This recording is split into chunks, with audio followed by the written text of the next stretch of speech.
The Australian Ghost Whisperer with Katarina Legato and James Jennings. Hello everybody, welcome to the show. Hope you're well. Hi everybody, welcome back for another episode. Now, Katarina, one of the things that I hear a lot, and I'm sure you hear a lot as well, is people who say, "Oh, I really want to see a ghost, but I never have," or "I don't believe in them, but I'm open to it. I just haven't seen one." Like a lot of people say they want to see a ghost. As someone who used to be one of those people who was like, "I want to see a ghost," when you actually do see one, it's quite terrifying, and you might actually soil yourself. So you have to be careful what you wish for, but if that doesn't deter you, actually, maybe wearing your pants from seeing one, and you do want to see one, Katarina, can people up the chances of seeing a ghost? Is there something they can do to be like, I want this, I want to see one? How can these people make it happen? I always say, firstly, be careful what you wish for. I had a client tell me a story. She so wanted to see her grandmother. Like her grandmother had passed away, obviously. And she's like, I so wanted to see her. And then one night, the grandmother showed up in the bedroom and she was so terrified. She screamed. She put the sheets over her head. And she's like, I just didn't put my head out of that sheet till morning time. I'm like, your poor grandmother, like you asked her and then she came and you you acted scared. So I believe, again, if you really desire something from your heart, eventually it will come to you. So if you really, really want to see a ghost, but decide what it is you really want to see. When you say you really want to see a ghost, do you want to see maybe a loved one in spirit, or do you just want to see any random ghost? Because if you want to see a random ghost, like all you need to really do is perhaps go somewhere that's quite haunted. And if you sit there and just chill, relax, eventually you'll sense, feel, and just if the place is highly haunted, eventually you will start to see figures and movement. But you have to settle your mind and you have to allow this vision to come through your third eye. It's sometimes not so much a physical seeing, but more, I think people are not used to understanding that the third eye is really another eye. It just is an eye that allows you to see beyond the physical dimension. So when you go to somewhere really haunted and you want to see a ghost, no matter what, then I suggest you go there quietly, you sit down, you meditate, and you focus through your third eye, and I am pretty sure that you will see one. Yeah. Or a few. A few. I do know that from having third eye experiences in the past and seeing spirits in the past, that it is definitely a weird sensation. It is. It's like you've put on it like special goggles or special eyes, and you're seeing through something that it's not physical, and it's hard to actually describe what it is. But having said that, that tends to happen for me personally anyway at nighttime, because I don't know if it's because your conscious mind is winding down, you're relaxing, things are less busy. Would you agree with that? Oh, absolutely. And you're much more relaxed, so you're much more receptive. And that is perhaps the best time to really see a spirit. Right. Versus through the day when there's bright lights, the sun is shining, it's noisy, there's more movement, you're less likely to see spirit. But at night, you're definitely, where things are quiet and relaxed, that's where you will see or make connections with spirits or your spirit guides. But just remember that the third eye is like a portal into the other dimensions beyond the physical realm. I mean, I used to, I think, pretty sure this is wrong, but I used to think that like it was because, ghosts, when the sun's out and it's daytime, they go hide, and then when it's nighttime, they come out. That's not right, is it? Like they're still there during the daytime. They're in another frequency. They're in another dimension. So I don't feel really it makes a great deal of difference to them, whether it's day or night. It's more for us. Because we're much more relaxed at night, after a busy day, we're much more relaxed, and when you're more relaxed, you tend to be more open and more receptive. Do you think that, like, again, going back to some people are like, I really want to see a ghost, this is what I want to do. Do you think that some people, how do I phrase this? they just can't. Like, is it that their Mm. mind is set on a certain frequency and they're never going to be Yeah, able to do it? exactly. You Is hit that that. Yeah, you hit the nail on the head. okay? If you want something too much, then you're actually pushing it away.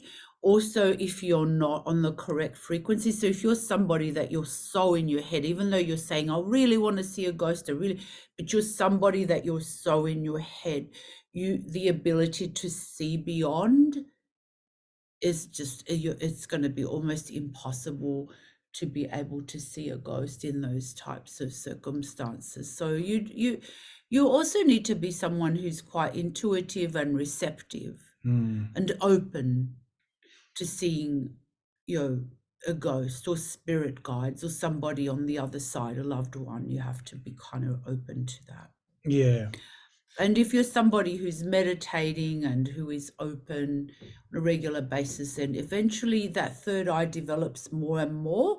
And once that opens up, then you will see. Like sometimes when I'm, even in a shopping center through the day, I'm not looking to see any ghosts, but I can see sometimes, a spirit around a person or an angel or a guide around a person. Just quickly, it's like, oh, wow, look at that beautiful angel around that person. Wow. Hmm. Yeah. I mean, yeah, I'm also thinking back to an experience that we had together, which was so Katarina and I went to a guest house in Orange, New South Wales, called Duntry League. And Duntry League is an old homestead. Basically, it looks like a big old haunted mansion, but because it is a big old haunted mansion. But people can stay there. It's accommodation. So people can go there, stay there the night. We spoke to the boss there, the person who looks after everything, and she has heard so many stories from guests about seeing ghosts, hearing children run up and down the stairs when there's no one else staying there, cleaners who've seen glasses get picked up and moved across the table right in during the daytime. So like this is a place where a lot of really freaky stuff goes on. When we did the episode, of course, Katarina could tune in. She saw lots of spirits and entities in that building.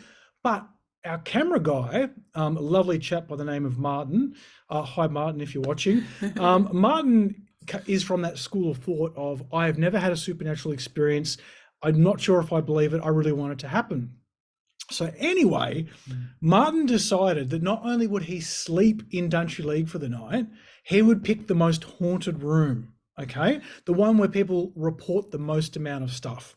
I'll also add that there was no one else staying in Duntry League that weekend. So he was basically alone in a giant haunted mansion in the most haunted room. And we were like, mate, you are crazy. You are in for it. You're going to have the worst sleep. You're going to da. And like both of us were so convinced it was just a terrible idea. And mate, you do not want to do this. Anyway, he did it. And then the next morning, so what happened? Oh, nothing. I just, just had a normal night's sleep and da.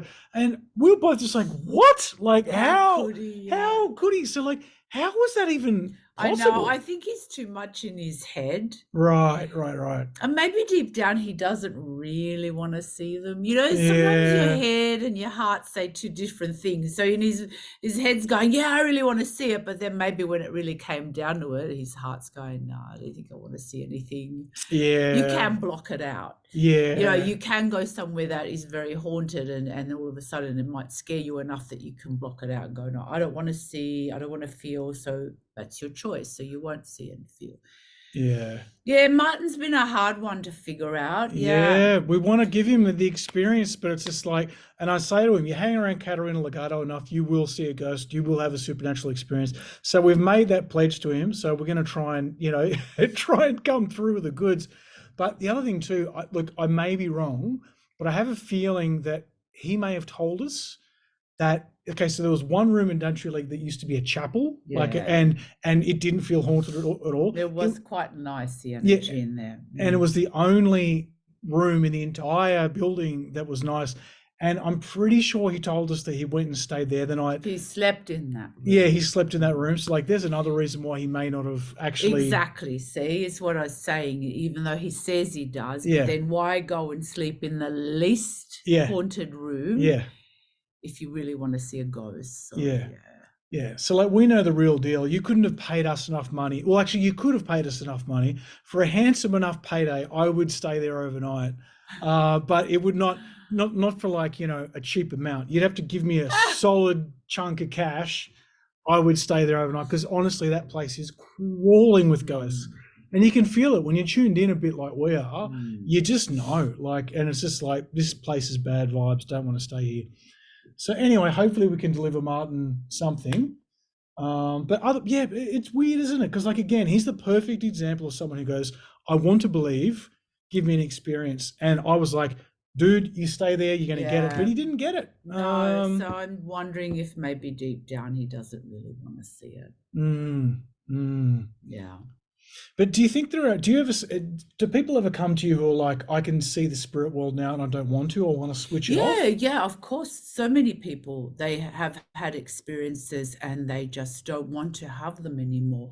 Mm, And if somebody's in a low space, going through a lot of emotional stuff, and and then on top of that, they're quite receptive and they're seeing spirits, then that it becomes quite overwhelming for mm, them. mm, And often, if you are not in a high frequency state, then you will be tapping into the lower realms where you will see a lot of discarnate and lost souls. mm.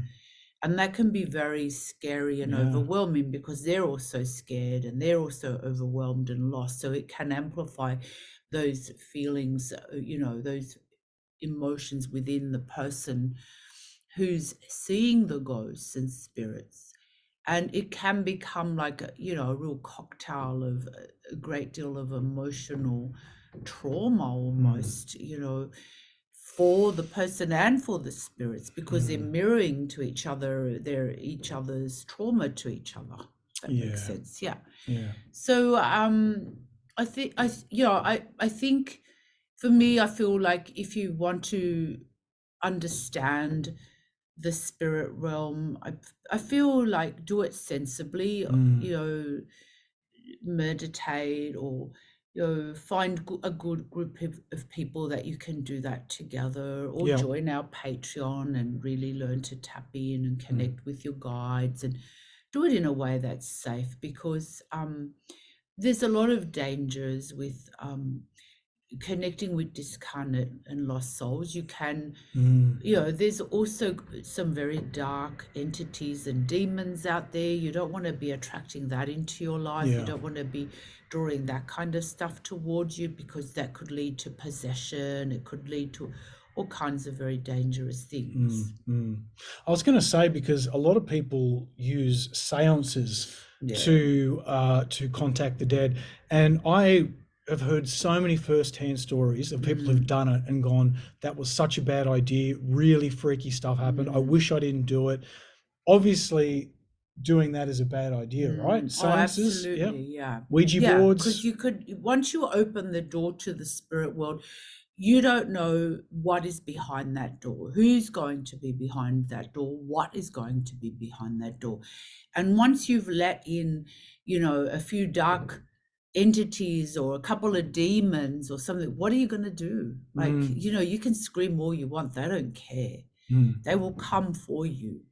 Like I remember once, going to a really haunted house in Balmain, and there was this really, really big heavy wooden wardrobe, and the doors. I walked into this room and the doors just opened at the same time, ugh, very slowly. And I thought, oh God, here it comes. This very dark demonic entity came towards me and it wanted to strangle me. Now, if I had not known how to take control of that situation and became fearful and let my guard down, he would have had a field. It would have, because I don't think it's an actual mm. sex. It would have had a real field day with me. Yeah, Mm. yeah. Yeah, I mean, I know a friend of mine said that she did a seance when she was in Mm. high school with her friends.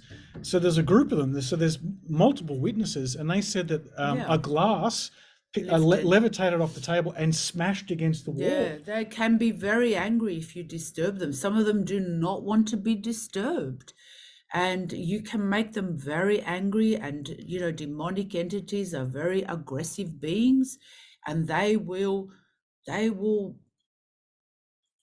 create havoc Mm. around you. And also don't forget they are connected to their own realm. So, you know, you could have a whole realm of demons coming for you if you open up a door and you open up a doorway to a realm of something very dark, Mm. then you're in real trouble. And I think you know, this is what happens when people start playing around with things that, you know, they really shouldn't or don't have enough Mm. understanding.